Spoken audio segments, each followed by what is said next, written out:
Jasmine Turner built an empire from nothing. CEO. Forbes featured. 200 employees under her leadership. But 30,000 feet in the air, none of that mattered. A flight attendant looked at her first-class ticket and saw a mistake. Asked for verification while the white businessman across the aisle sipped champagne without question. Jasmine's glass came half full, served with ice in the smile. She could have stayed quiet, like so many times before. But this time, something inside her refused to break. What happened next didn't just change her life, it shook an entire industry to its core. Subscribe right now and tell me where you're watching from, because this fight for dignity will leave you breathless. Jasmine Turner walked through the airport terminal with her shoulders back.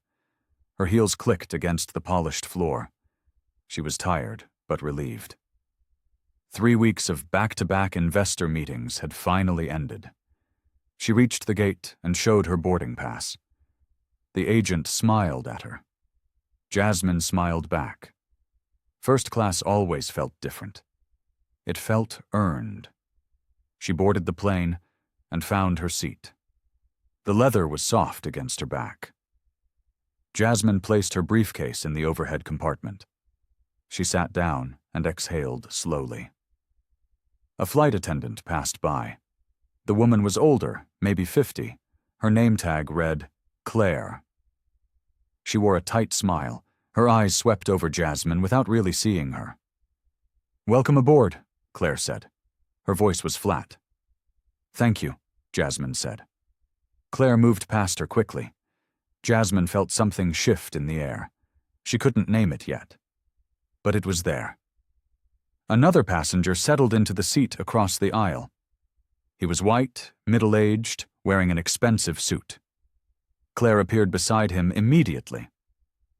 "Good afternoon, sir," Claire said. Her voice was warm now. "Can I get you something to drink before takeoff?" "Champagne would be lovely," the man said. "Of course," Claire said. She disappeared toward the galley. Jasmine watched the exchange. Her chest tightened slightly. She told herself it meant nothing.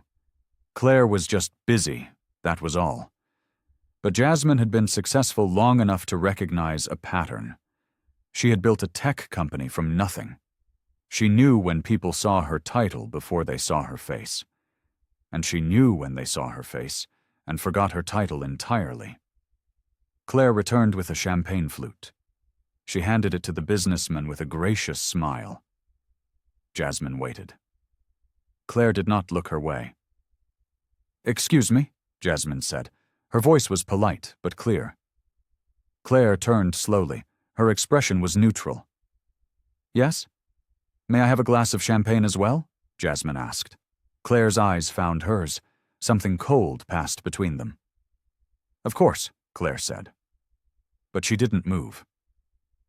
"Let me just check the cabin first." Jasmine felt the weight of those words. Check the cabin. As if Jasmine didn't belong here. As if her presence needed verification. She said nothing. Claire walked away. Jasmine's breath caught. She told herself to stay calm, but her hands tightened on the armrest. Jasmine stared out the window. The tarmac stretched beneath gray clouds. She tried to focus on the view. Anything to quiet the anger rising in her chest. Claire had been gone for 5 minutes, maybe longer. The businessman across the aisle sipped his champagne. He looked content, unbothered. Jasmine was bothered. She felt it in her bones.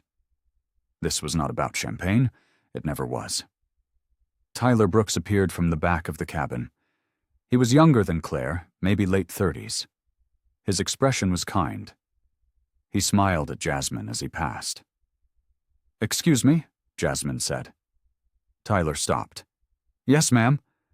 "I requested champagne several minutes ago," Jasmine said. "Claire said she would bring it."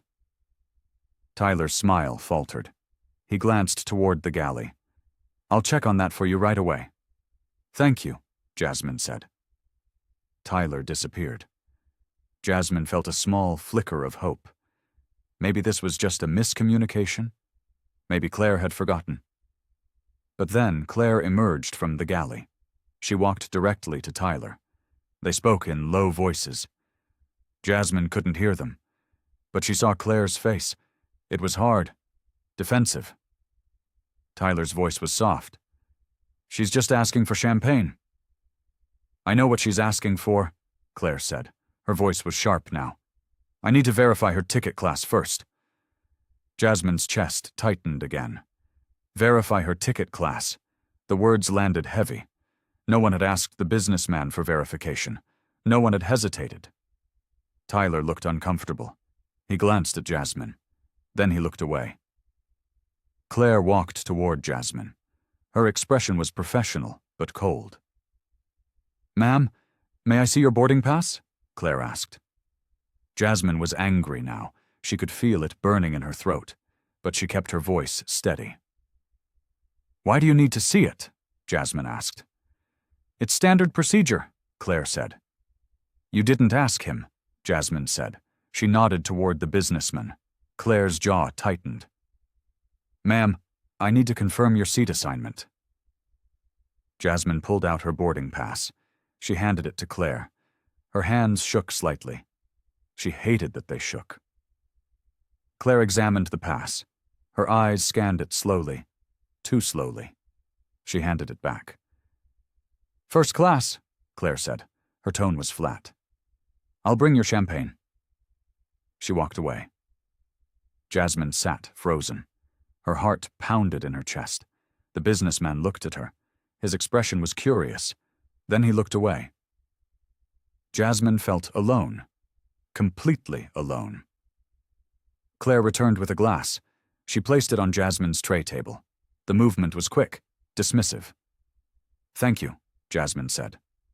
Claire didn't respond. She walked away without looking back. Jasmine stared at the glass. It was half full. Maybe less. The businessman's glass had been full. She had watched Claire pour it with care. Jasmine felt humiliated. The word echoed in her mind. Humiliated. She was a CEO. She employed 200 people. She had been featured in Forbes. And yet here she was, fighting for a full glass of champagne. She lifted the glass. The bubbles fizzed softly. She took a sip. It tasted bitter. The plane began to taxi. Jasmine closed her eyes. She tried to calm herself. This was not worth her energy. She told herself that. But it didn't help. Tyler appeared again. He knelt beside her seat. His voice was quiet. "I'm sorry about that," Tyler said. "Claire can be particular." Jasmine opened her eyes. She looked at him. "Particular about what?" Tyler hesitated. His eyes found hers. Then he looked away. "Just particular." "About me?" Jasmine asked. Her voice was calm. Too calm. Tyler stood up quickly. "Is there anything else I can get you?" "No," Jasmine said. "Thank you." Tyler walked away. Jasmine watched him go. He knew. She could see it in his face. He knew what Claire was doing. But he wouldn't say it. No one ever said it. The plane lifted off. Jasmine felt the pressure in her ears. She swallowed hard. The city fell away beneath them. Jasmine thought about her company. She thought about her employees. Many of them were women. Many were people of color. She had built a culture of respect, of dignity. She demanded it. But here, 30,000 feet above the ground, none of that mattered. Here, she was just another black woman in a seat someone thought she didn't deserve. Claire walked past. She smiled at the businessman. She offered him a refill. He accepted. Jasmine's breath caught again. Her hands tightened on the armrest. She wanted to scream, but she didn't. She just sat there, silent, burning. The flight leveled out. The seatbelt sign dinged off. Jasmine unbuckled herself. She needed to move, to breathe. She stood and walked to the bathroom. Her legs felt unsteady. She locked the door behind her. She stared at her reflection in the small mirror. Her face looked tired. Older than 43. She had fought so hard to get here, to be respected, to be seen. But Claire had looked right through her. Jasmine washed her hands. The water was cold. She dried them slowly. She took a deep breath. Then she opened the door. Claire was standing in the galley. She was laughing with another flight attendant. They looked relaxed, happy. Jasmine walked past them, back to her seat. She sat down and stared ahead. The businessman glanced at her. "Everything all right?" he asked. Jasmine looked at him. His face was kind, concerned, but he hadn't said anything earlier, when it mattered. "Fine," Jasmine said. Her voice was quiet. He nodded. Then he looked away. Jasmine felt her anger deepen. It wasn't just Claire, it was everyone. The silence, the complicity, the way people looked away when cruelty happened right in front of them. Tyler appeared with the beverage cart. He stopped beside Jasmine. "Would you like a refill?" Tyler asked. Jasmine looked at her glass. It was still half full. She hadn't finished it. "No, thank you." Tyler moved to the businessman. "Another champagne, sir?" "Yes, please," the businessman said. Tyler poured generously. Jasmine watched, the glass filled to the brim. Perfectly. Carefully. She looked at her own glass, then at his. The difference was obvious, intentional. "Actually," Jasmine said. Her voice was louder now. "I would like a refill." Tyler turned. He smiled nervously. "Of course." He reached for her glass. Jasmine pulled it back. "Can you fill it properly this time?" she asked. "Like you just did for him?" Tyler's face reddened. Yes, ma'am." He poured carefully. The glass filled. Jasmine watched every second. When he finished, she nodded. "Thank you," she said. Tyler moved quickly down the aisle. Jasmine felt satisfied, but also tired. So tired. The businessman looked at her again. This time his expression was different, uncomfortable. "Is there a problem?" he asked. Jasmine met his eyes. Her voice was steady. "Yes, there is." The cabin fell quiet around them. Jasmine could feel eyes on her. Other passengers had noticed. The tension was thick now, undeniable. The businessman shifted in his seat. "What's the problem?" he asked. Jasmine looked at him. Really looked. He seemed genuine. But she was so tired of explaining, of justifying her anger, of translating her pain into language people like him would understand. "Your champagne was served immediately," Jasmine said. "Mine required verification. Your glass was full. Mine was half empty. Do you see the problem?" The businessman's face changed. Something shifted in his expression. Recognition. Maybe shame. "I didn't realize," he said. "Most people don't," Jasmine said. He looked down at his glass. He didn't drink from it. "I'm sorry," he said. Jasmine nodded. The apology felt small, but it was something. Claire appeared from the galley. She walked toward them. Her face was tight with irritation. "Is everything all right here?" Claire asked. She looked at Jasmine. Not at the businessman, only at Jasmine. "No," Jasmine said. Her voice was clear, strong. "Everything is not all right." Claire's jaw tightened. "I don't understand." "I think you do," Jasmine said. "Ma'am, if you have a complaint, you can file it after the flight," Claire said. Her tone was dismissive. Final. "I'm filing it now," Jasmine said. "You treated me differently than him. You questioned my seat. You served me less, and we both know why." Claire's face flushed red.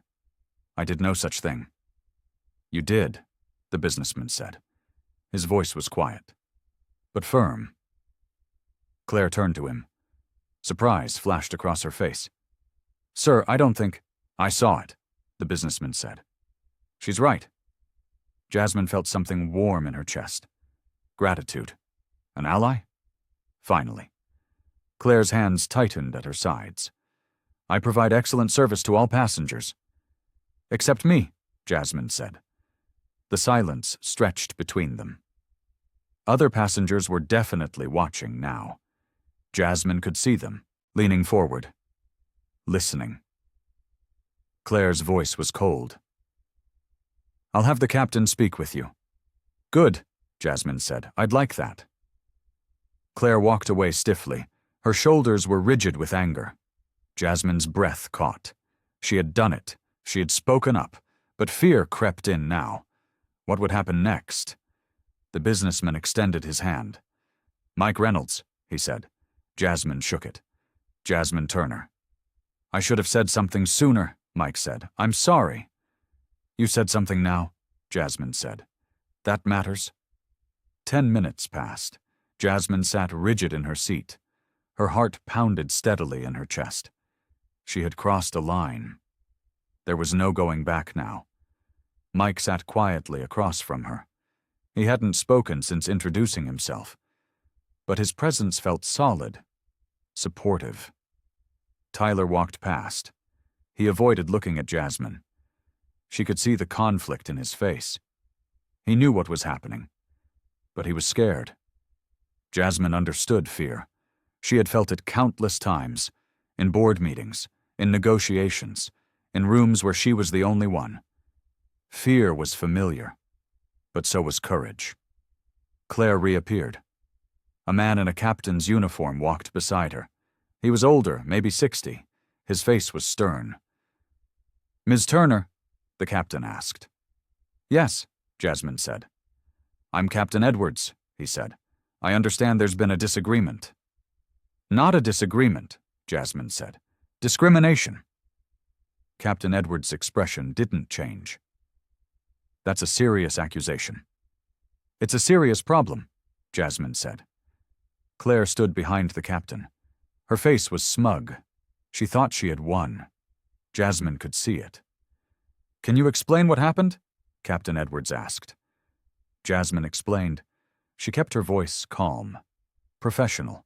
She detailed every moment, the delay, the verification, the half-full glass, Claire's dismissive tone. Captain Edwards listened. His face remained neutral. When Jasmine finished, he nodded slowly. "I understand your frustration," he said, "but I'm sure this was just a misunderstanding." Jasmine felt her chest tighten. A misunderstanding. The word was a shield, a way to dismiss her truth. "It wasn't," Jasmine said. "Claire is a valued member of our crew," Captain Edwards said. "She's been with us for 20 years. "That doesn't make her right," Jasmine said. "I'm not saying you're wrong," Captain Edwards said. His voice was careful, political. "But I can't take action based on a single complaint." "It's not a single complaint," Mike said. He stood up. "I witnessed it too. She's telling the truth." Captain Edwards looked at Mike. Surprise flickered across his face. Then his expression hardened. "Sir, I appreciate your input," Captain Edwards said, "but this is between Ms. Turner and our crew." "It's between all of us," Mike said. "What I saw was wrong." Jasmine felt grateful, but also heartbroken. Mike's word mattered more than hers. She knew it. They all knew it. Captain Edwards sighed. "I'll file a report when we land. But for now, I need everyone to remain calm." "I am calm," Jasmine said. Her voice was steady. "I'm just not silent anymore." Captain Edwards walked away. Claire followed him, but she glanced back at Jasmine. Her eyes were cold, threatening. Jasmine sat back down. Her hands were shaking now. The adrenaline was fading. Reality settled in. She had made a scene. On a plane full of strangers. She had accused a flight attendant of racism, out loud, in public. Part of her felt powerful, but another part felt terrified. Mike sat down across from her. "Are you okay?" he asked. "I don't know," Jasmine said. Her voice was honest, raw. "What you did took courage," Mike said, "or stupidity. Jasmine said. No, Mike said. Courage. Jasmine looked at him. His eyes found hers. She saw something real there. Respect. Maybe even admiration. Thank you for speaking up, Jasmine said. I should have done it sooner, Mike said. I've seen things. On planes, in airports. I always told myself it wasn't my business. But it is. It's everyone's business. Jasmine nodded. She felt tears pressing behind her eyes. She blinked them away. Tyler appeared again. He knelt beside Jasmine's seat. His voice was barely a whisper. I'm sorry, Tyler said. About Claire. About all of it. Jasmine looked at him. Are you sorry enough to say something? Tyler's face paled. He looked toward the galley.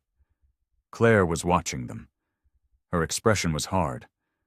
I have a family, Tyler said. I can't lose this job. I have a family too, Jasmine said. I can't lose my dignity. Tyler stood up slowly. His shoulders were slumped, defeated. I understand, he said, but he walked away. Jasmine watched him go. She felt sorry for him, but also angry. His silence protected him, but it destroyed her. She turned to the window. Clouds stretched endlessly below. She felt small, alone, but also strangely determined. Claire walked past again. She didn't look at Jasmine, but Jasmine felt the hostility radiating from her. This wasn't over. Jasmine knew it. The fight had just begun, and she was ready. The plane began its descent. The captain's voice crackled over the intercom. They would be landing in 15 minutes. Jasmine gathered her things. Her hands moved automatically. Her mind was elsewhere. Planning. Calculating. She was a CEO. She knew how to navigate power structures. She knew how to fight systems. This was just another boardroom, another negotiation. Except it wasn't. This was personal. This was her dignity, her humanity. Mike stood up. He reached into his wallet. He pulled out a business card. He handed it to Jasmine. If you need a witness, Mike said. Call me, I mean it. Jasmine took the card. She read it. Mike Reynolds, CEO, investment firm. He had power, resources. Thank you, Jasmine said. I might take you up on that. Please do, Mike said. The plane touched down. The landing was smooth, but Jasmine's heart raced. She walked off the plane slowly. Claire stood by the exit. She smiled at other passengers. But when Jasmine passed, the smile vanished. Have a nice day, Claire said. Her voice was ice. Jasmine stopped. She turned to face Claire. Their eyes locked. I will, Jasmine said, and I'll make sure this gets reported properly. Claire's smile tightened. Do what you need to do. I will, Jasmine said. She walked off the plane. Tyler stood by the gate. He looked at her. His expression was pained, regretful, but he said nothing. Jasmine walked past him, into the airport, into the crowd. She pulled out her phone. She opened her notes app. She began typing. Every detail, every moment, every word.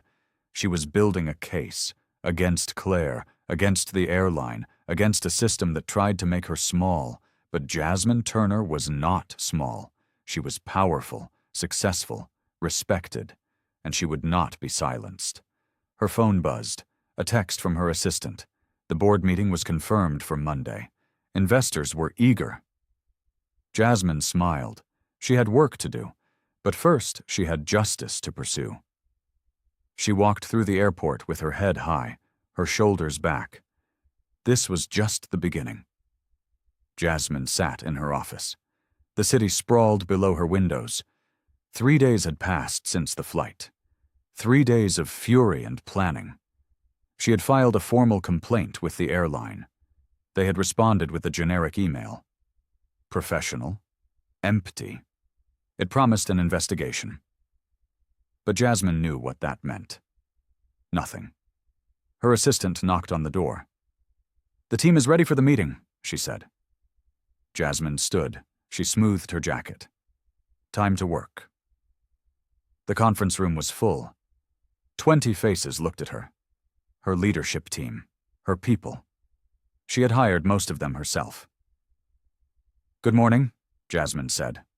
"Morning," they replied. Jasmine took a breath. She hadn't planned to discuss the airline incident, but it pressed on her chest. Heavy. Urgent.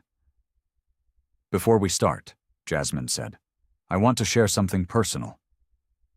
The room grew quiet, attentive. Jasmine told them what happened. Every detail, the champagne, the verification, Claire's cold dismissal. She kept her voice steady, but her hands trembled slightly. When she finished, the room was silent. Then Maria, her COO, spoke. "That's horrific." "It happens," Jasmine said. "More than people realize." "What are you going to do?" asked David, her CFO. "I'm going to fight," Jasmine said. "Publicly if necessary." David looked uncomfortable. "Jasmine, that could affect the company. Investors might—" "Might what?" Jasmine asked. Her voice was sharp. "Might think less of me for demanding dignity?" "No," David said quickly. "I just mean, it's risky." "Silence is riskier," Jasmine said. Maria nodded. "I support you. Whatever you need." "Me too," said James, her head of marketing. "This is exactly what our brand stands for. Integrity. Justice." Jasmine felt warmth spread through her chest. Her team believed in her. That mattered more than she could express. "Thank you," Jasmine said. "Now let's get to work." The meeting continued, but Jasmine's mind wandered. She thought about Tyler, his apology, his fear. She thought about Mike, his unexpected support. And she thought about Claire, her smugness, her certainty that she would face no consequences. That certainty needed to be shattered. After the meeting, Jasmine returned to her office. She opened her laptop. She began typing. She was going to write about what happened. Post it on LinkedIn. Make it public. Make it matter. Her phone rang. Unknown number. "Hello?" Jasmine said. "Ms. Turner?" A man's voice, formal. "This is Brian Carter from Apex Airlines. I'm calling about your complaint." Jasmine sat up straight. "Yes?" "We'd like to discuss this matter with you," Brian said. "Would you be available for a call tomorrow?" "I'm available now," Jasmine said. "Tomorrow would be better," Brian said. "We want to ensure we have all the facts." Jasmine felt suspicious. They were stalling. "Fine. What time?" 2 o'clock? Brian asked. "I'll be waiting," Jasmine said. She hung up. Her jaw tightened. They thought they could manage her, control the narrative. They were wrong. The next afternoon, Jasmine sat at her desk. Her phone was on speaker. Brian Carter's voice filled the room. "Thank you for your time, Ms. Turner," Brian said. "We take all complaints seriously." "Do you?" Jasmine asked. "Of course," Brian said. His tone was smooth, practiced. "We've spoken with Claire Harrison. She denies any discriminatory behavior." Jasmine felt anger rise in her throat. "Of course she does." "We've also reviewed the flight manifest," Brian continued. "Everything appears to have been handled according to protocol." "Protocol?" Jasmine said. Her voice was hard. "Your protocol includes treating black passengers differently?" "Ms. Turner, I assure you that's not the case," Brian said.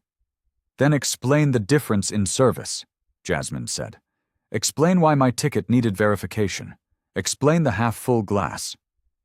Brian was silent for a moment. "Sometimes there are misunderstandings in high-pressure environments." "This wasn't a misunderstanding," Jasmine said. "This was racism." "That's a very serious accusation," Brian said. "It's a very serious problem," Jasmine said. Brian sighed. "Ms. Turner, we'd like to offer you compensation, a full refund of your ticket, plus flight vouchers."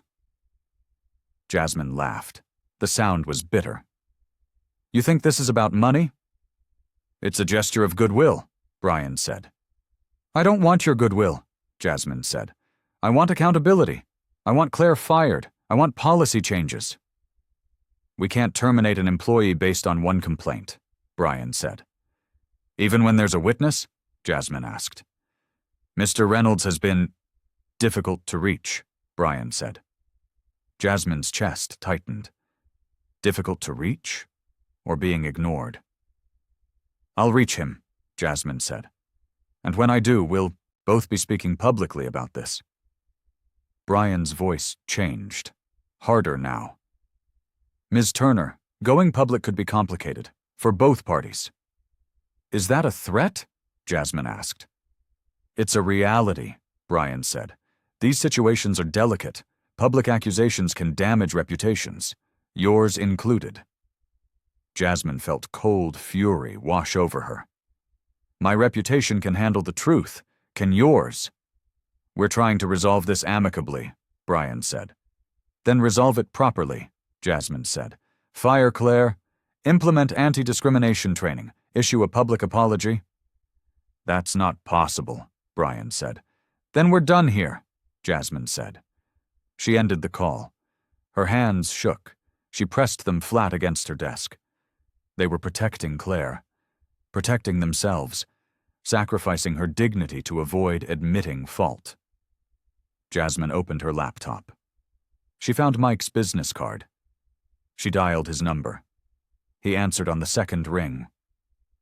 Mike Reynolds. Mike, this is Jasmine Turner, Jasmine said. Jasmine, Mike said. His voice was warm. I was hoping you'd call.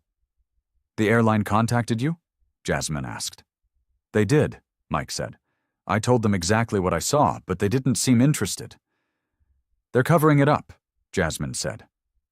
I know, Mike said. It's disgusting. Jasmine took a breath. I'm going public, writing about it, posting it online. I wanted to ask, would you be willing to support me? Publicly? Mike didn't hesitate. Absolutely. Jasmine felt relief flood through her. Thank you. When do you post? Mike asked. Tonight, Jasmine said. I'll be ready, Mike said. Jasmine hung up. She opened a new document, and she began to write her truth. Jasmine posted her story at 8 o'clock that evening. She titled it simply, Dignity Denied. My Experience with Racism at 30,000 Feet. She detailed everything. The champagne, the verification, Claire's coldness, the airline's inadequate response. She named Apex Airlines. But she didn't name Claire. Not yet. She tagged Mike Reynolds. He had promised to share it, to add his voice. Jasmine hit post. Then she closed her laptop. Her heart pounded. There was no taking it back now. She poured herself a glass of wine. She sat on her couch. She waited. Within an hour, the responses began. Comments flooded in. Shares multiplied. Her phone buzzed constantly. This happened to me too. Thank you for speaking up. You're so brave. But also, maybe you're being too sensitive. This seems like an overreaction. Not everything is about race. Jasmine read every comment. The supportive ones warmed her. The dismissive ones stung. But she had expected both. Mike posted his own statement. It was short but powerful. I witnessed everything Jasmine Turner described. Her account is accurate and honest. Apex Airlines needs to do better. His post was shared hundreds of times. His credibility amplified hers. Jasmine felt grateful, but also sad. Her word alone hadn't been enough.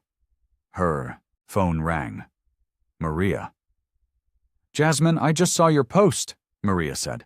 It's incredible and it's blowing up. I know, Jasmine said. How are you feeling? Maria asked. Terrified, Jasmine said, but also right. You are right, Maria said. Don't doubt that. Jasmine's phone beeped. Another call coming in. Unknown number. I have to go, Jasmine said. Thank you for checking on me. She switched calls. Hello? Ms. Turner, this is Rachel Kim from Channel 7 News, a woman said. We'd like to interview you about your experience with Apex Airlines. Jasmine's breath caught. The media. This was escalating. When? Tomorrow morning if possible, Rachel said. This story is resonating. People want to hear more. Jasmine thought for a moment. More exposure meant more pressure on the airline, but it also meant more vulnerability. Okay, Jasmine said. Tomorrow morning. Wonderful, Rachel said. We'll send a crew to your office at 9. Jasmine hung up. Her hands trembled. She took a long drink of wine. Her phone buzzed again. A text from an unknown number. You're making a mistake. Drop this before you regret it. Jasmine stared at the message. Her stomach tightened. Was this from the airline? From Claire? From someone else entirely? She didn't respond. She blocked the number, but the fear remained, cold and real in her chest. The news crew arrived at 9 sharp. Rachel Kim was younger than Jasmine expected, maybe 35. Her expression was professional but kind. Thank you for doing this, Rachel said. Thank you for covering it, Jasmine said. They set up in Jasmine's office. Lights, camera, microphone. Jasmine sat in her chair. She tried to look calm. Ready? Rachel asked. Jasmine nodded. The camera light turned red. I'm here with Jasmine Turner, CEO of Turner Tech, Rachel said. She recently experienced what she describes as racial discrimination on an Apex Airlines flight. Jasmine, thank you for joining us. Thank you for having me, Jasmine said. Tell us what happened, Rachel said. Jasmine told the story again. She kept her voice steady. But emotion crept in. She couldn't help it. How did this make you feel? Rachel asked. Jasmine's throat tightened. Small, invisible, like my success meant nothing, like my humanity meant nothing. What do you want from Apex Airlines? Rachel asked. Accountability, Jasmine said. An apology. Policy changes. I want them to admit what happened and commit to doing better. Some people might say you're making too big a deal out of a glass of champagne, Rachel said. Jasmine's eyes found hers. It was never about the champagne. It was about being treated as less than human, about being questioned and diminished for no reason except the color of my skin. Rachel nodded. Apex Airlines released a statement this morning. They say they're investigating your complaint and that they don't tolerate discrimination of any kind. Words are easy, Jasmine said. Actions are harder. I want to see action. The interview lasted 20 minutes. When it ended, Rachel smiled. That was powerful. This will air tonight at 6. Jasmine felt exhausted. Thank you. After they left, Jasmine sat alone in her office. Her phone was exploding with messages. Supportive, hateful, everything in between. David knocked on her door. He looked worried. Jasmine, we need to talk. Come in, Jasmine said. David sat down. His face was serious. The board called. They're concerned about the media attention. Jasmine felt her jaw tighten. Concerned how? They think this could impact investor confidence, David said. They want you to tone it down. Tone it down, Jasmine repeated. Her voice was flat. They're worried about backlash, David said, about the company being seen as controversial. I'm not controversial, Jasmine said. Racism is controversial. I know, David said. I'm just telling you what they said. Jasmine stood up. She walked to the window. The city stretched below. Thousands of people. How many of them had experienced what she had? How many had stayed silent? Tell the board I appreciate their concern, Jasmine said. Her voice was cold. But I'm not stopping. Jasmine, David started. This is who I am, Jasmine said. If they don't like it, they can find a new CEO. David was quiet. Then he nodded. Okay, I'll tell them. He left. Jasmine stood alone. Her reflection stared back at her from the window. She looked tired, but determined.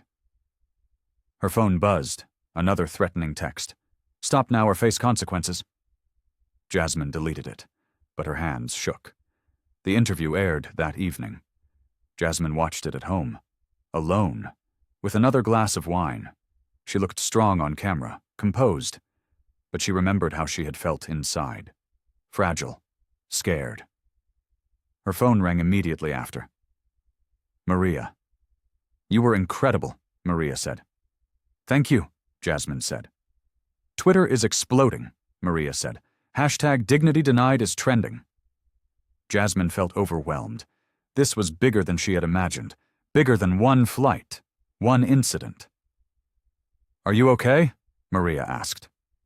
I don't know, Jasmine said honestly. You need to rest, Maria said. This is a marathon, not a sprint. I know, Jasmine said. After they hung up, Jasmine turned off her phone. She needed silence, peace. But peace didn't come.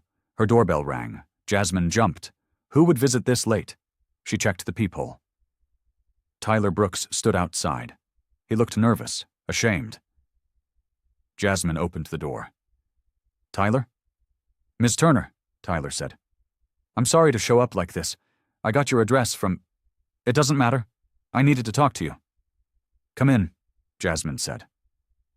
Tyler entered. He looked around her apartment. His expression was pained. Nice place. Thank you, Jasmine said. What are you doing here?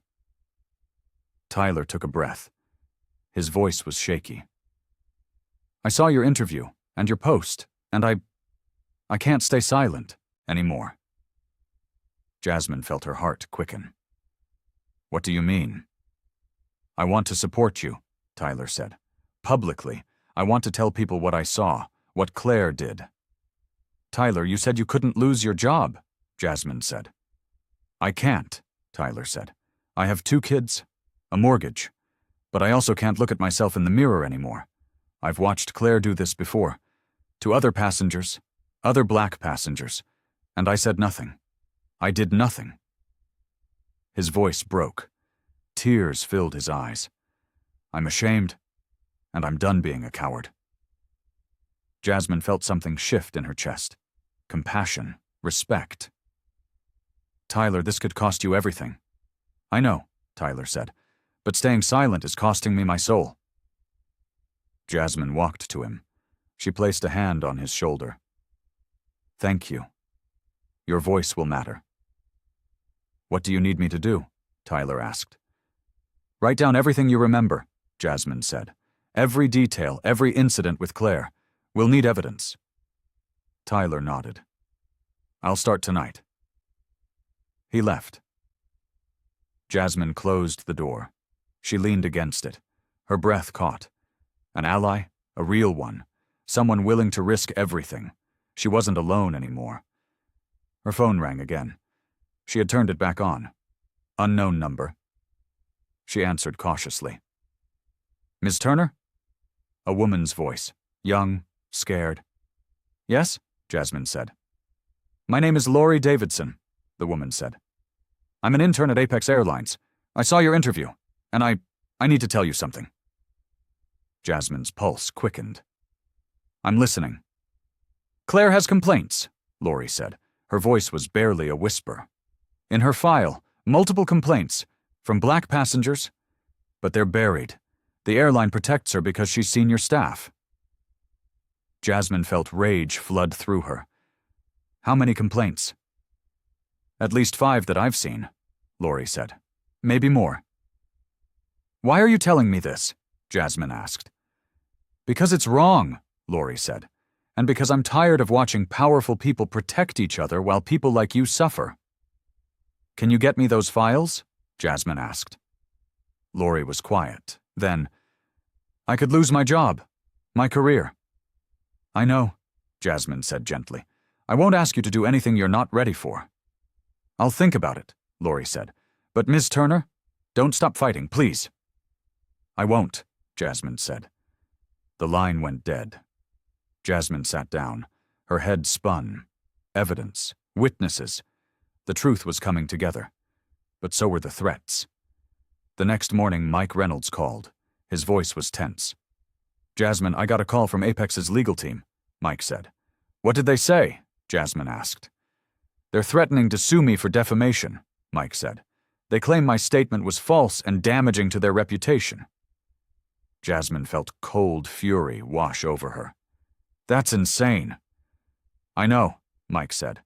"My lawyer says they won't win, but it's a scare tactic. They want me to back down." "Will you?" Jasmine asked. She held her breath. "Hell no," Mike said. "I'm doubling down. I'm calling a press conference tomorrow, and I want you there with me." Jasmine felt fear and gratitude battle in her chest. "Mike, this could destroy you." "Or it could change things," Mike said. "Isn't that worth the risk?" Jasmine thought about Tyler, about Lori, about everyone who had stayed silent for so long. "Yes, it is." "Tomorrow at noon," Mike said. "My office. We'll face them together." "Together," Jasmine said. She hung up. Her hands trembled. This was escalating fast. Too fast. But there was no slowing down now. Her assistant knocked. "The board wants to meet with you. Today." Jasmine's stomach tightened. "When?" "In an hour," her assistant said. She looked worried. They sounded serious. Jasmine stood. She straightened her jacket. "I'll be ready." An hour later, Jasmine sat in the conference room. The board members stared at her. 10 faces, some supportive, some hostile. Richard Morrison, the chairman, spoke first. "Jasmine, we need to discuss your recent activities." "My activities?" Jasmine said. Her voice was calm. "You mean standing up for my dignity?" "We mean the media attention," Richard said. "The controversy. It's affecting the company." "How?" Jasmine asked. 2 investors have expressed concerns," Richard said. "They're worried about your focus, about potential legal issues with Apex Airlines." "There are no legal issues," Jasmine said. "I'm telling the truth." "The truth can still be expensive," another board member said. "If Apex sues, let them sue," Jasmine said. Her voice was hard. "I'll win." "You can't be certain of that," Richard said. "I'm certain of what happened," Jasmine said. "I'm certain that staying silent would be worse." "For whom?" Richard asked. "For you or for the company?" Jasmine felt anger burn in her throat. This company was built on values, integrity, justice, respect. If we abandon those values to protect investors, what are we? The room was silent. Maria spoke up. "I support Jasmine. What she's doing is right, and it aligns with everything we claim to believe." "I agree," James said, but others stayed quiet, uncomfortable. Richard sighed. "Jasmine, we're not asking you to stop. We're asking you to consider the consequences, for all of us." "I have considered them," Jasmine said, "and I've decided that some things matter more than money." She stood up. "If that's unacceptable, I'll resign, but I won't back down." She walked out. Her legs felt weak, but her resolve was iron. Behind her, she heard voices rise, arguing, debating. She didn't look back. That night, Jasmine couldn't sleep. She lay in bed staring at the ceiling. Her phone sat silent on the nightstand. She had turned off notifications, but she could feel the chaos swirling beyond it. At 3 a.m, she gave up. She got up and made coffee. She sat at her kitchen table. The city glowed outside her window. Her laptop sat open. She checked her email. Hundreds of messages. Most supportive, some hateful. One caught her eye. The subject line, "You don't know the whole story." Jasmine opened it. The sender was anonymous. Ms. Turner, you're right about Claire. But she's not the real problem. The culture at Apex protects people like her. Management knows. HR knows. They all know. But they protect their own. If you want real change, you need to go higher. Much higher. Jasmine read the email 3 times. Who had sent this? An employee? A whistleblower? She hit reply. Who are you? Can you help me? She sent it. Then she waited. No response came. Morning arrived slowly. Jasmine showered and dressed. She put on her best suit. Navy blue. Powerful. Today was the press conference with Mike. She needed to look strong. Tyler texted her. I've finished the statement. Sending it now. A document arrived. Jasmine opened it. Tyler had detailed everything. Years of watching Claire discriminate. Specific incidents. Names of other passengers who had complained. It was damning, thorough, brave. Jasmine called him. Tyler, this is incredible. Are you sure you want to release this? I'm sure, Tyler said. His voice was steady now. I've already been fired. Jasmine's chest tightened. What? They found out I was talking to you, Tyler said. HR called me this morning, said I violated confidentiality policies, terminated effective immediately. Tyler, I'm so sorry, Jasmine said. Don't be, Tyler said. I should have done this years ago. At least now I can sleep at night. You're a good man, Jasmine said. I'm trying to be, Tyler said.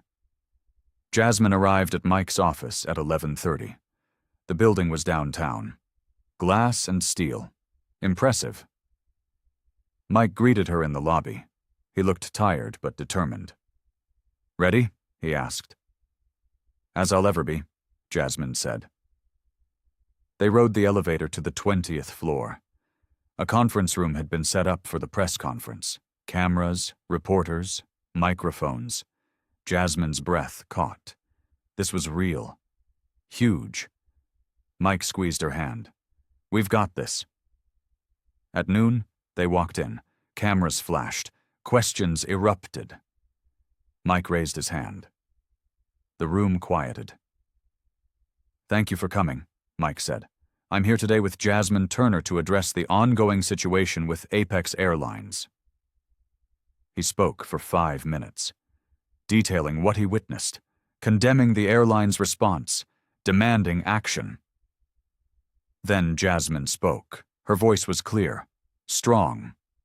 I'm not doing this for revenge. I'm doing this for change, for every person who has ever been made to feel less than human because of their race.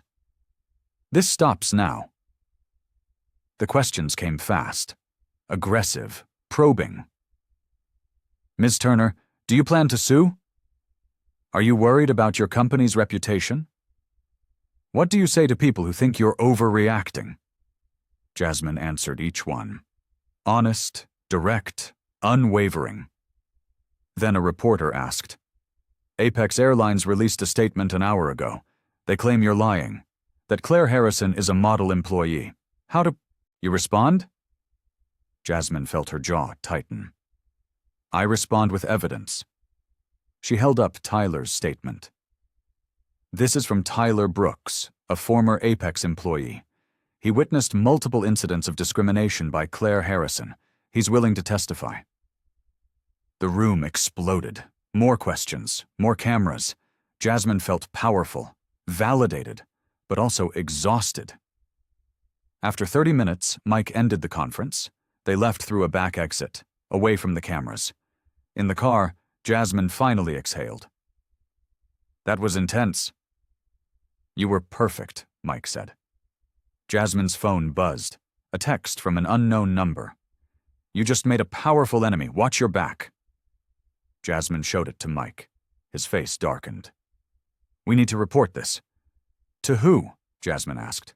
The police? The airline? Someone, Mike said. Jasmine deleted the text. I'm not scared of threats. But she was. Deep down, she was terrified. The press conference dominated the news cycle. Every channel covered it. Social media exploded. Hashtags trended worldwide. But Apex Airlines fought back. Hard. They released a statement attacking Jasmine's credibility. They claimed she had a history of complaints, that she was seeking attention, money, fame. It was all lies, but lies spread fast. Jasmine sat in her office watching the coverage. Her chest felt tight. Her hands shook. Maria entered without knocking. "Don't read the comments." "Too late," Jasmine said. "They're just bots and trolls," Maria said. "They don't matter." "They feel like they matter," Jasmine said. Her phone rang. Lori Davidson. "Ms. Turner, I got the files," Lori said. Her voice was shaking. Jasmine sat up straight. "The complaint files?" "Yes," Lori said. 8 complaints against Claire, all from black passengers, all buried." "Can you send them to me?" Jasmine asked. "I'm scared," Lori said. "If they find out—" "They won't," Jasmine said. "I'll protect your identity." Lori was silent. Then, "Okay, I'm sending them now." A minute later, the files arrived. Jasmine opened them. Her heart raced. Complaint after complaint, detailed, specific, all dismissed, all ignored. Claire Harrison had a pattern, and Apex had protected her. Jasmine forwarded the files to Mike, then to a lawyer, then to Rachel Kim at Channel 7. This was it, the smoking gun, the proof. But that night, something happened, something terrible. Jasmine's laptop was hacked. Her personal files were stolen, her emails, her financial records, everything. A message appeared on her screen. "Stop now, or everyone will know your secrets." Jasmine stared at the message. Her blood ran cold. She had no secrets. Her life was an open book. But whoever did this didn't care about truth. They cared about fear. Jasmine called the police. They came, took a report, said they'd investigate, but Jasmine knew this was Apex, or someone connected to them. They were trying to destroy her, and they might succeed. She sat alone in her apartment. The 5 city lights blurred through her tears. She felt broken, defeated. Her phone buzzed, a text from Mike. "Don't give up. We're close." But close to what? Victory or total ruin? Jasmine didn't know anymore. Jasmine woke up to her phone ringing. She had barely slept. Her eyes felt heavy, raw. "Hello," she said. Her voice was hoarse. "Jasmine, it's David." He sounded panicked. "The board held an emergency meeting last night." Jasmine sat up. Her heart pounded. "And?" "They voted," David said. "They want you to step down as CEO, temporarily, until the situation resolves." Jasmine felt the world tilt. "They what?" "They're calling it a leave of absence," David said. "They say it's to protect the company. But Jasmine, I fought for you. I swear I did." "Who voted for it?" Jasmine asked. Her voice was hollow. 7-3, David said. "Richard led the charge. He said you'd become a liability." Jasmine felt tears press behind her eyes. She wouldn't let them fall. "Not yet." "When does this take effect?" "Immediately," David said. "I'm so sorry." "Don't be," Jasmine said. She felt numb, empty. "Thank you for telling me." She hung up. She sat in the silence of her bedroom. Everything she had built was crumbling. Her company, her reputation, her dignity. Claire had won. The airline had won. The system had won. Jasmine walked to her bathroom. She stared at her reflection. She looked older, broken, defeated.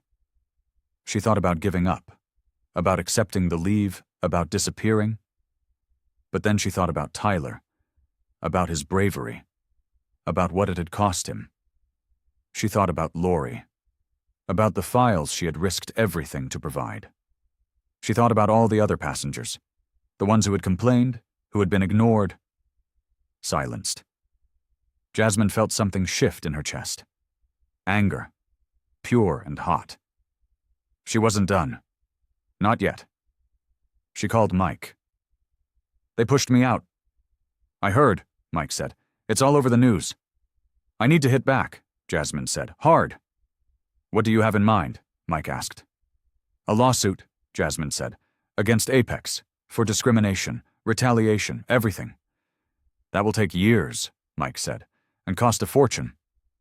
I don't care, Jasmine said. They need to pay, literally. I'm with you, Mike said. Whatever you need. Jasmine felt grateful, but also heartbroken. She had dragged Mike into this, into her war. Thank you, Jasmine said, for everything. Don't thank me yet, Mike said. We're just getting started. Jasmine called a lawyer, the best employment attorney in the city. They met that afternoon. This is a strong case, the lawyer said. Her name was Sharon. She was sharp, confident. The complaint files alone are damning, but it won't be easy. I know, Jasmine said. Apex will fight dirty, Sharon said. They'll try to destroy your credibility, your character, everything. They're already doing that, Jasmine said. It will get worse, Sharon said. Are you prepared for that? Jasmine thought about Claire's smug face, about Brian Carter's dismissive tone, about the board's betrayal. I'm prepared, Jasmine said. Then let's do this, Sharon said. That evening, Jasmine received a call from an unknown number. She almost didn't answer, but something made her pick up. Ms. Turner? A man's voice, unfamiliar. Yes, Jasmine said. My name is Marcus Webb, the man said. I'm a regional manager for Apex Airlines, and I need to meet with you. Jasmine's guard went up. Why? Because what's happening to you happened to me, Marcus said. 10 years ago, and I want to help. Jasmine met Marcus Webb at a coffee shop downtown. He was black, maybe 60. His face was kind but tired. Thank you for meeting me, Marcus said. Why are you here? Jasmine asked. She didn't trust easily anymore. I told you, Marcus said. This happened to me. Not exactly the same, but close enough. Tell me, Jasmine said. Marcus took a breath. I was a pilot. 20 years with Apex. Excellent record. Then I reported a white captain for making racist comments. HR buried it. The captain retaliated. Made my life hell. Eventually, they forced me out. Jasmine felt her chest tighten. I'm sorry. Don't be sorry, Marcus said. Be angry, like I am. I am angry, Jasmine said. Good, Marcus said. Use it. Channel it. Don't let them break you. They already did, Jasmine said. Her voice cracked. I lost my job, my reputation, everything. No, Marcus said. His voice was firm. You lost a position, not your power, not your truth. Jasmine felt tears sting her eyes. She blinked them back. What do you want from me? I want to testify, Marcus said. In your lawsuit, I want to expose Apex's culture, the discrimination, the cover-ups, all of it. Why now? Jasmine asked. Why didn't you speak up before? Because I was scared, Marcus said. Like everyone else, but you're not scared. Or maybe you are, but you're doing it anyway. That's courage. Jasmine felt something warm in her chest. Hope. Small but real. Will you help me? I'll do more than help, Marcus said. I'll introduce you to others, former employees, passengers, people who have been silenced for years. How many? Jasmine asked. Dozens, Marcus said. Maybe more. Apex has a long history of this, but no one has ever fought back publicly, until now. Jasmine felt her resolve strengthen. She wasn't alone. She had never been alone. When can we start? Now, Marcus said. He pulled out his phone. I'm calling the first person right now. Over the next week, Jasmine met with 15 former Apex employees. Each one had a story. Each one had been silenced, punished, dismissed. Sharon compiled their statements, built the case. It was massive, overwhelming, undeniable. This is bigger than I thought, Sharon said. This could be a class action lawsuit. Let's do it, Jasmine said. They filed the lawsuit on a Monday morning. The media coverage was instant, explosive. Former CEO sues Apex Airlines for discrimination and retaliation. Dozens of former employees join lawsuit against Apex. The airline industry's reckoning has begun. Jasmine watched the coverage from her apartment. She felt powerful again, in control. But that evening her door was vandalized. Someone spray-painted a slur across it. Hateful. Vile. Jasmine called the police. They came, took photos, promised to investigate. But Jasmine knew they wouldn't find anyone. This was meant to scare her, to silence her. It wouldn't work. She called a locksmith, had the door replaced, painted over. Then she posted a photo on social media. "You can try to break me, but I'm unbreakable." The post went viral. Support flooded in. But so did more threats. Jasmine hired security, a bodyguard. She hated needing protection. But she wasn't stupid. That night, she lay in bed staring at the ceiling. Her mind raced. She thought about quitting, about running, about disappearing. But then she thought about Marcus, about Tyler, about Lori, about all the people counting on her. She couldn't quit. Not now, not ever. 3 weeks later, Apex Airlines requested a settlement meeting. Sharon called Jasmine with the news. "They want to talk," Sharon said. "Off the record." "Why?" Jasmine asked. "Because they're scared," Sharon said. "The lawsuit is getting too much attention. They want to make it go away." "I don't want it to go away," Jasmine said. "I want justice." "Justice can come in many forms," Sharon said. "Hear what they have to say, then decide."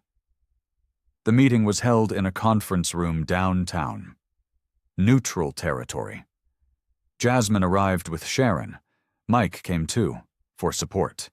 Apex's legal team was already there, 5 lawyers, all in expensive suits. Brian Carter sat at the head of the table. His expression was tight. "Ms. Turner," Brian said, "thank you for coming."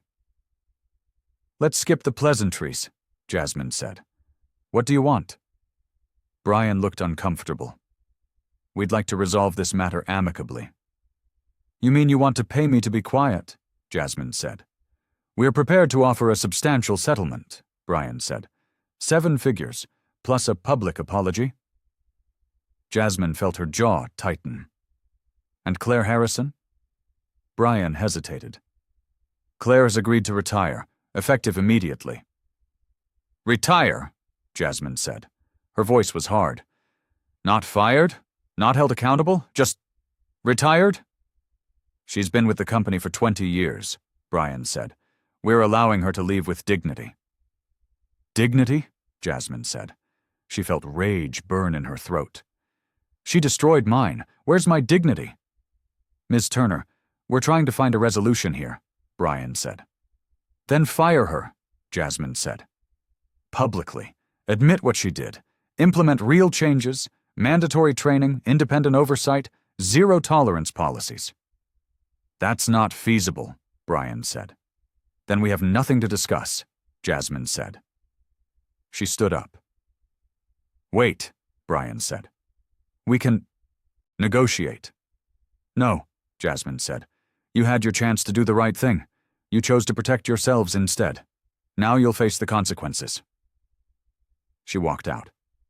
Sharon and Mike followed. In the hallway, Mike smiled. "That was incredible." "That was necessary," Jasmine said. But inside she felt scared. She had just rejected millions of dollars, security, closure. "Did I do the right thing?" Jasmine asked. "Yes," Sharon said. "Absolutely yes." That evening, Apex released a statement.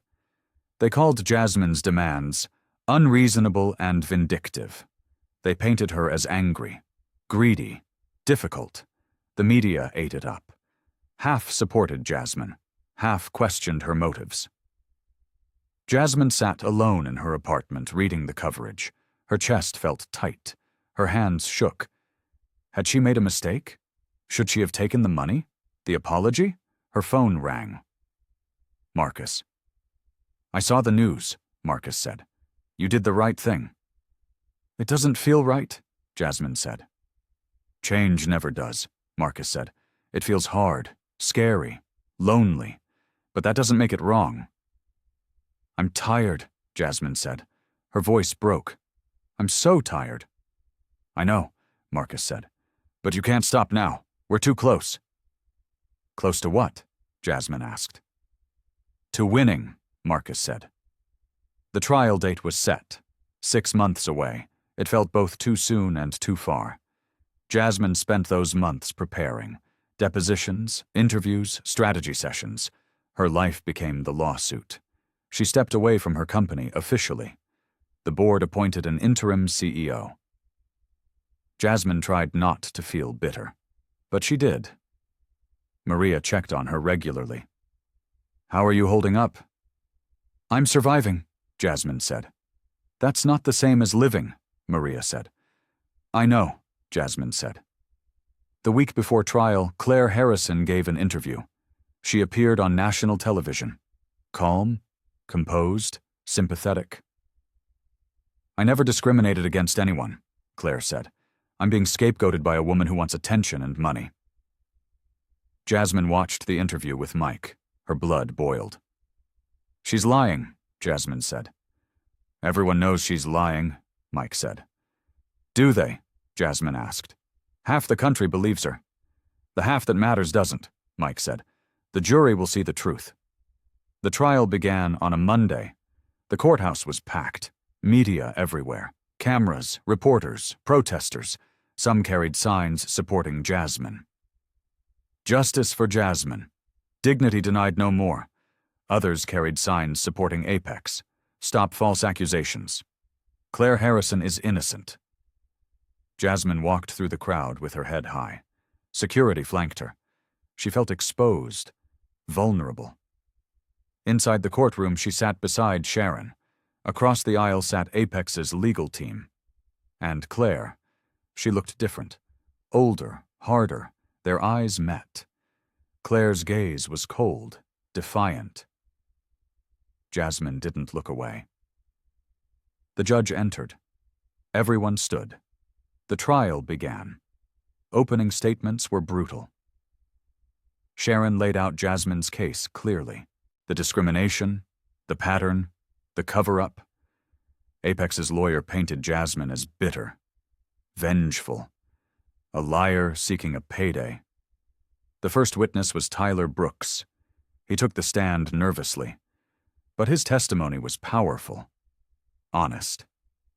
I watched Claire Harrison discriminate against passengers for years, Tyler said. I should have spoken up sooner. I'm ashamed I didn't. Apex's lawyer tried to discredit him. You were fired for violating company policy, correct? I was fired for telling the truth, Tyler said. The courtroom murmured. The judge called for order. Next came Marcus Webb. His testimony was devastating. He detailed Apex's culture of protection, how complaints were buried, how whistleblowers were punished. This isn't about one flight attendant, Marcus said. It's about a system that enables discrimination. More witnesses followed. Former employees, passengers. Each one told their story. Jasmine watched Claire's face. It remained hard, unchanged. On day 3, Jasmine took the stand. Her heart pounded. Her hands were sweaty. Sharon asked her questions gently. Tell us what happened on that flight. Jasmine told her story. Again, for what felt like the 100th time. But this time was different. This time it mattered legally. How did Claire's treatment make you feel? Sharon asked. Jasmine's throat tightened. Small, powerless, like my success meant nothing, like I was nothing. Thank you, Ms. Turner, Sharon said. Then came cross-examination. Apex's lawyer was aggressive, cruel. Isn't it true you've made a career out of playing the victim? He asked. No, Jasmine said. Her voice was steady. Isn't it true you're seeking this lawsuit for financial gain? No, Jasmine said.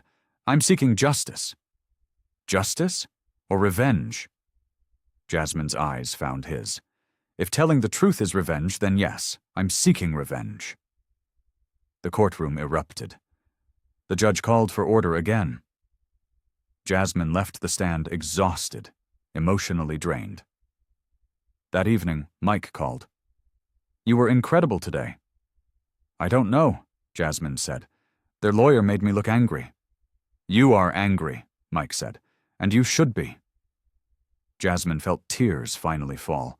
She had held them back for months, but now they came, heavy, endless. What if we lose? Jasmine asked. We won't, Mike said. But Jasmine wasn't sure. Nothing was certain anymore. The trial lasted 2 weeks. Testimony after testimony. Evidence piled high. The truth became undeniable. But Apex fought hard. They brought character witnesses for Claire, passengers who praised her service, colleagues who called her professional. They painted Jasmine as aggressive, difficult, someone looking for a fight, orchestrated narrative momentum toward emotional resolution and climax. I need to continue building toward the emotional climax. We're at about 85% through the story now, so this is where the catharsis should begin to happen. The jury's decision and the resolution should come soon. I need to maintain the emotional tension while moving toward resolution. The jury deliberated for 3 days. Jasmine barely slept.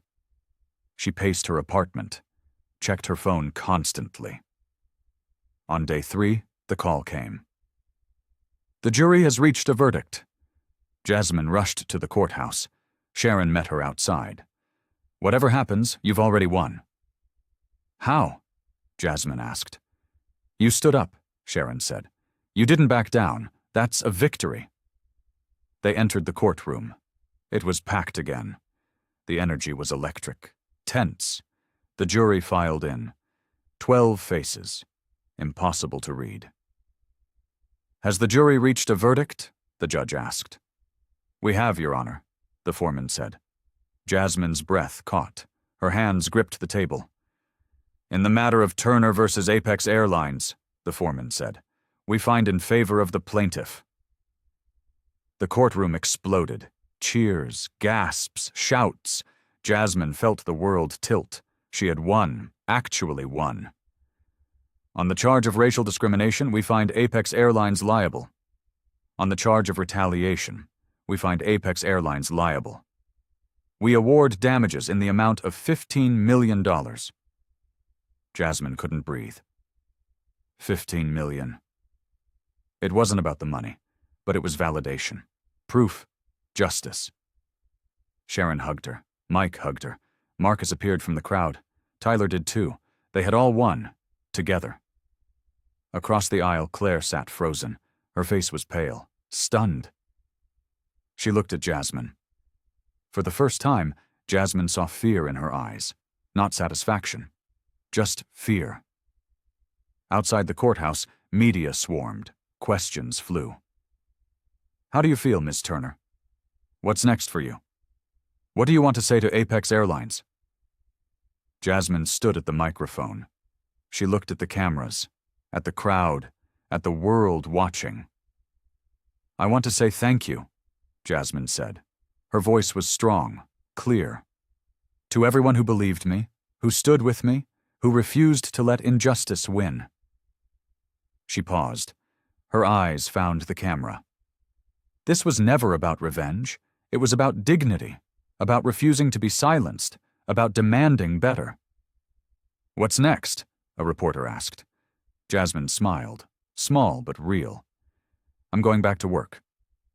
That evening, Jasmine sat in her apartment. Alone, finally.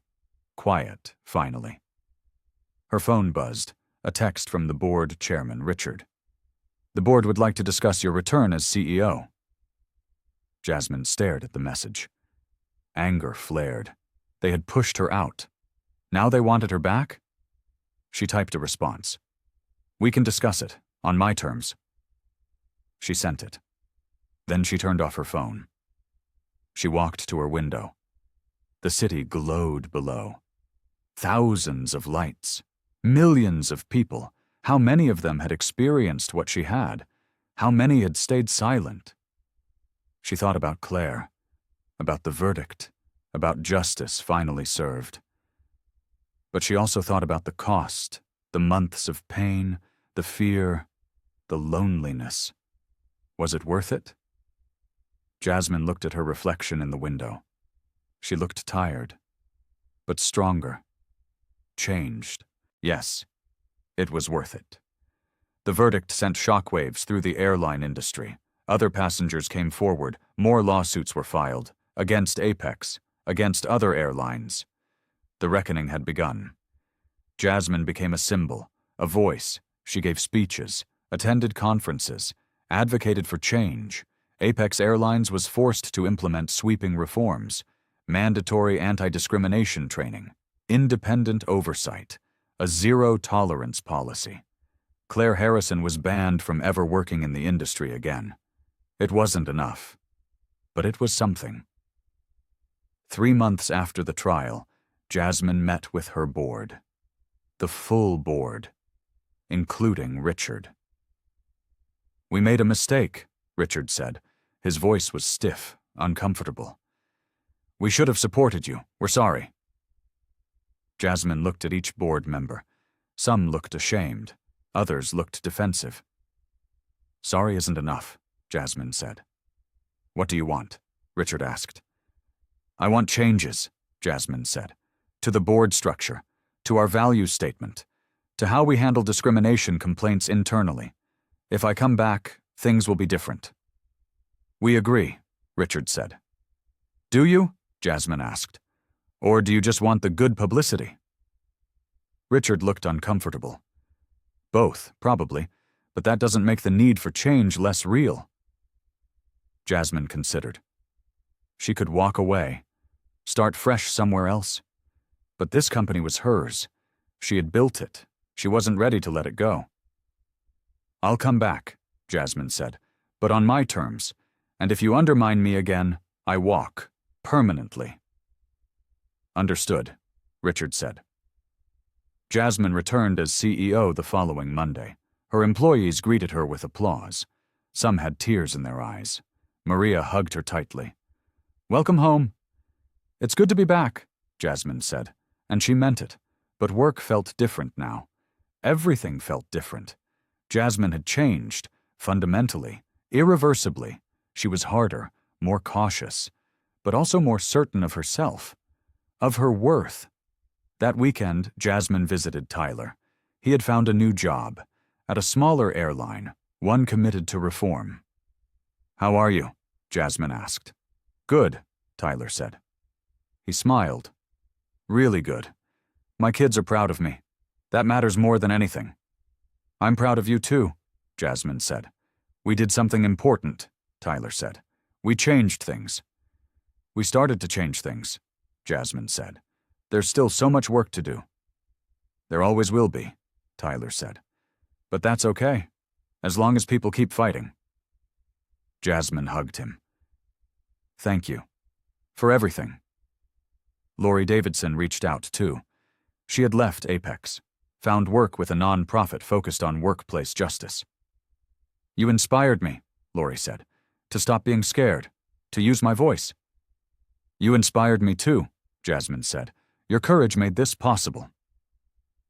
Mike hosted a dinner for everyone involved in the lawsuit. Marcus, Tyler, Lori, Sharon, others who had testified.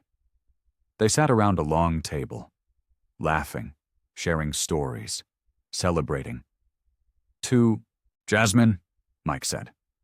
He raised his glass. "For starting a revolution?" "To all of us," Jasmine said. She raised her glass too. "For finishing it." They drank, they ate, they felt joy, real joy, for the first time in months. Later, Jasmine stood on Mike's balcony. The city stretched below. Peaceful. Beautiful.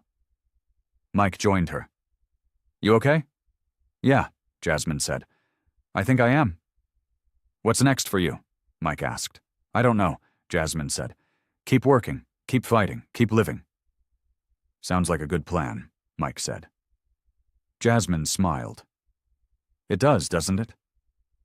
6 months after the verdict, Jasmine was invited to speak at a conference on corporate justice. Thousands of people attended. CEOs, activists, lawyers, journalists. Jasmine stood at the podium. She looked at the sea of faces.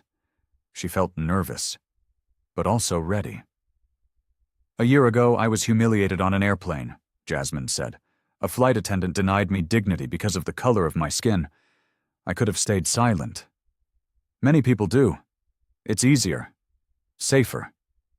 She paused. The room was completely quiet. But silence protects the wrong people, Jasmine said. It protects those who discriminate, those who abuse power, those who believe they're untouchable. She felt emotion rise in her chest. Speaking up cost me. It cost me my job, my peace, my sense of safety. But it also gave me something. It gave me my voice back, my power, my dignity. Applause erupted. Loud, sustained. Jasmine felt tears sting her eyes. This isn't over, Jasmine said. Discrimination still exists, in airlines, in boardrooms, in every corner of society, but we're fighting back, and we're winning. The applause grew louder. People stood, cheered. Jasmine felt overwhelmed, grateful, proud. After the speech, people approached her, thanked her, shared their own stories. Jasmine listened to each one. She felt their pain, their courage. You changed my life, one woman said. She was young, black, beautiful. I was fired for reporting harassment. I thought I was alone. But your case gave me hope. I filed my own lawsuit. I won. Jasmine hugged her. I'm so proud of you. Thank you, the woman said, for being brave first. That evening, Jasmine returned home, exhausted but fulfilled. She thought about the past year, the pain, the fear, the uncertainty, but also the growth, the change, the victory. She had lost things, her innocence, her trust, her sense of safety, but she had gained things too. Strength, clarity, purpose. Her phone rang. Unknown number, she answered cautiously. Ms. Turner. A woman's voice, hesitant. Yes? Jasmine said. My name is Sandra Mitchell, the woman said. I was a passenger on your flight. I sat behind you. I saw everything. Jasmine's breath caught. Why are you calling now? Because I should have spoken up then, Sandra said. Her voice broke. I saw what Claire did. I knew it was wrong. But I stayed silent. I'm ashamed. It's okay, Jasmine said softly. It's not okay, Sandra said. But I want you to know, your courage changed me. I don't stay silent anymore. When I see injustice, I speak up. Because of you. Jasmine felt tears fall. Thank you for telling me. No, Sandra said. Thank you for showing us how. After they hung up, Jasmine sat in the darkness of her living room. She thought about all the people whose lives had changed, because she refused to accept humiliation, because she demanded dignity. One person could make a difference. She had proven that. But one person couldn't do it alone. Tyler, Mike, Marcus, Lori, Sharon, all of them had been essential. Justice was a team effort, always. Jasmine stood and walked to her window. The city glowed, alive, full of possibility. She felt at peace. Finally. Truly. The fight wasn't over, but she was ready for it. She was ready for anything. 1 year after the verdict, Jasmine stood on an airplane. First class, the same route she had taken before. She hesitated at the entrance.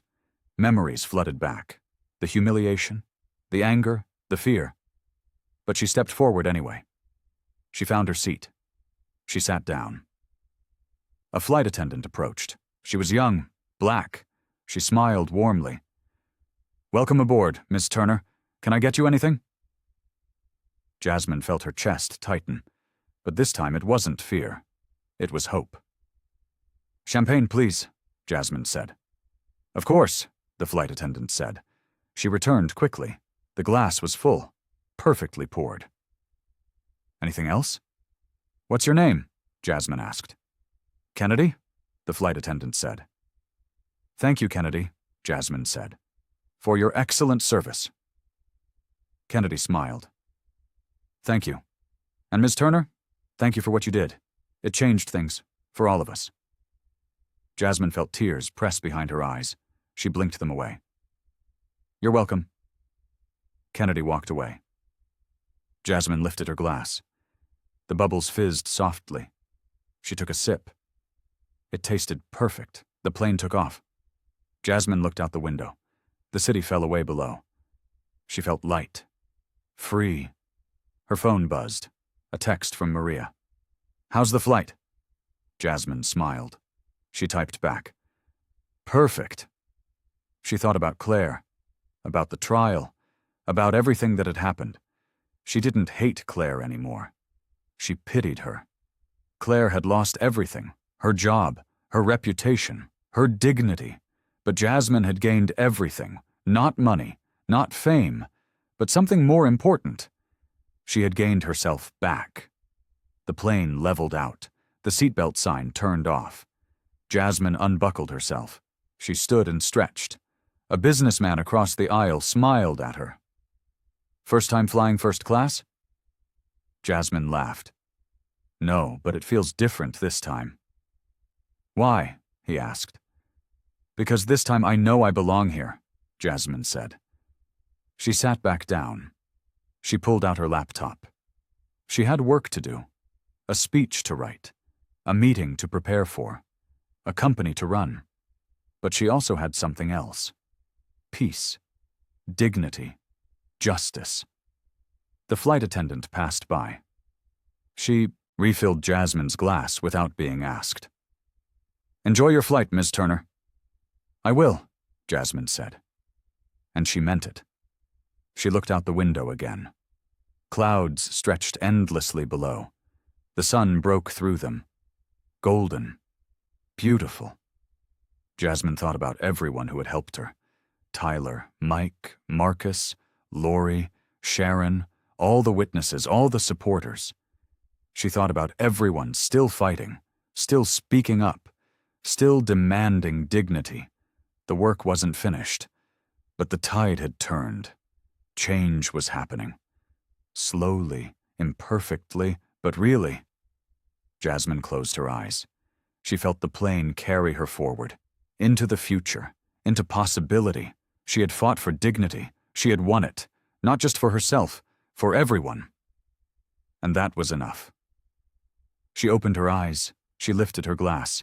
She toasted silently to the sky, to justice, to courage, to everyone who refuses to stay silent. The champagne tasted sweet. The future felt bright. Jasmine Turner had found her power, and she would never lose it again. Epilogue. Years later, Jasmine would tell this story to rooms full of people. She would speak about discrimination, about courage, about justice, and people would listen, they would learn, they would change. But the most important thing she would say was this: your dignity cannot be taken, only surrendered, never surrender. And she never did. Dignity reclaimed, justice served, peace restored.